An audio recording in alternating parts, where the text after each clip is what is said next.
৩০ দিনের কর্মপরিকল্পনা তুলে ধরে রাজশাহী সিটি কর্পোরেশনের প্রশাসক মাহফুজুর রহমান রিটন বলেছেন, চলমান উন্নয়ন কাজ দ্রুত সময়ে সমাপ্ত ও নাগরিক সেবা সুনিশ্চিত করতে কাজ করা হচ্ছে।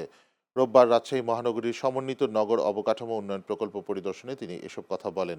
এ সময় প্রশাসক রাজশাহী সিটি কর্পোরেশনের আওতায় নির্মাণাধীন Hargram rail crossing flyover, Hargram গোরস্থানের উন্নয়ন কাজ এবং কাঁঠালবাড়িয়া মোড় থেকে হাইটেক পার্ক হয়ে বাঁধ সংলগ্ন মিনি স্টেডিয়াম পর্যন্ত কার্পেটিং সড়ক, ড্রেন, ফুটপাত, রোড ডিভাইডার, রেলিং, রিটেনিং ওয়াল নির্মাণ কাজ পরিদর্শন করেন।